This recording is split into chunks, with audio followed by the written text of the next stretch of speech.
नमस्कार दोस्तों, आज के इस वीडियो में हम जानेंगे माघ अमावस्या यानी मौनी अमावस्या कब है।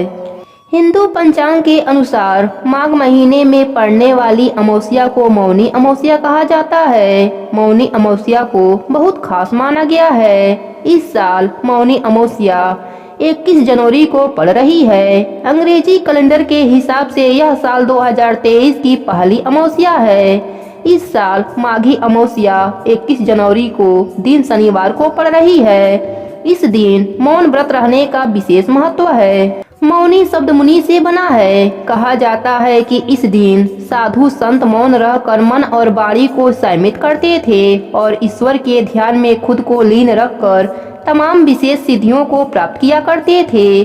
तब से आज तक यह परंपरा चली आ रही है। कहा जाता है कि इस दिन अगर सामान्य लोग भी मन और वाणी को नियंत्रित रखकर मौन व्रत करें तो इससे उन्हें मुनि पद की प्राप्ति होती है और तमाम जाने अनजाने में किए गए पाप कट जाते हैं। सिर्फ मुंह से न बोलना मौन नहीं होता। मौन वास्तव में आपके मन के शुद्धिकरण की प्रक्रिया का हिस्सा है। मौन का मतलब आपके अंतर मन की शांत, स्थिर और निर्मल बनने से होता है। इस दिन मौन रहकर व्यक्ति को अपने मन में भी किसी तरह के गलत विचारों को नहीं लाना चाहिए। शांत रहकर खुद के अंतर मन में झांकना चाहिए और मन की शुद्धियों को दूर करने का प्रयास करना चाहिए और एकाग्र होकर प्रभु के नाम का स्मरण करना चाहिए। यह एक तरह के तप जैसा है। अगर कोई व्यक्ति पूरे दिन मौन नहीं रह सकता तो कम से कम स्नान और दान पुण्य से पहले मौन व्रत जरूर रखे। मौनी अमावस्या के दिन स्नान और दान पुण्य का विशेष महत्व है। कहा जाता है कि इस दिन पवित्र नदियों में देवताओं का वास होता है। अगर आप नदी के तट पर स्नान के लिए नहीं जा सकते तो कम से कम घर में ही जल में गंगा जल मिलाकर माँ गंगे का ध्यान करके स्नान करें। स्नान के बाद सामर्थ्य के अनुसार दान पुण्य करें। इस दिन किए गए दान पुण्य का कई गुना फल ज्यादा मिलता है। 21 जनवरी 2023 को सुबह 6:17 से मौनी अमावस्या की शुरुआत होगी और इसका समापन 22 जनवरी 2023 को सुबह 2:22 पर किया जाएगा। स्नान दान और व्रत 21 जनवरी को रखा जाएगा। मौनी अमावस्या के पौराणिक कथा के अनुसार एक गांव में एक ब्राह्मण और ब्राह्मणी रहते थे। वे दोनों भगवान के भक्त थे। घर में सब कुछ था पर उनके कोई संतान नहीं होने से वह अति दुखी रहते थे। एक दिन अपने स्त्री से ब्राह्मण ने कहा कि मैं वन में तपस्या करने जा रहा हूँ और वह भगवान पर भरोसा करके वन में चला गया।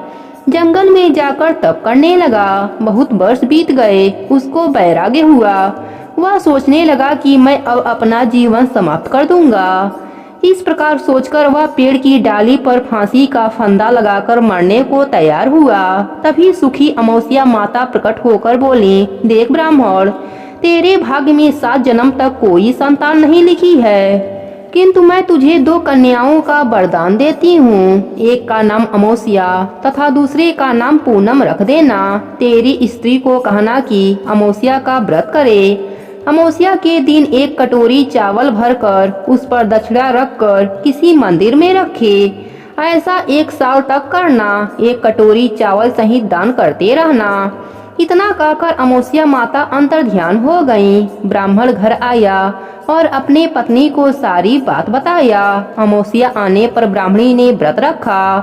कुछ दिन बाद उसको 2 कन्या हुई। तब उसने एक का नाम अमावस्या और दूसरे का नाम पूनम रख दिया। धीरे धीरे कन्याएं बड़ी होने लगीं।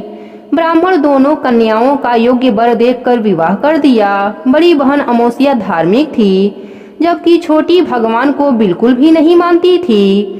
बड़ी के घर में तो सुख समृद्धि का भंडार भरा हुआ था पर छोटी बहन पूनम के घर दुखों का पहाड़ था। जब बड़ी बहन अमावस को छोटी के बारे में सब कुछ मालूम हुआ कि उसकी बहन दुखी है, तब अमावस्या गाड़ी भरकर सामान ले गई और छोटी बहन से कहने लगी, बहन पूनम, अमावस्या का व्रत तुम भी किया करो और पूजा करके उपवास किया करो, जिससे तुम्हारे घर में सुख समृद्धि का भंडार भर जाएगा। एक साल तक चावल का कटोरा भरकर दक्षिणा रखकर दान करना। पूनम ने अपने बहन के द्वारा बताए गए नियम के साथ अमावस्या का व्रत करने लगी। कुछ ही दिनों के बाद उसके भी घर में धन्य धान से भर गया और संतान की भी प्राप्ति हुई। वह सुखी जीवन जीने लगी। इस प्रकार जो भी मनुष्य अमावस्या का व्रत विधि पूर्वक करेगा उसके घर में सुख समृद्धि का भंडार भर जाएगा। जो भी मनुष्य इस कथा को कहता या सुनता है उसके ऊपर अमावस्या माता की कृपा बरसती है। प्रेम से बोलिए अमावस माता की जय हो।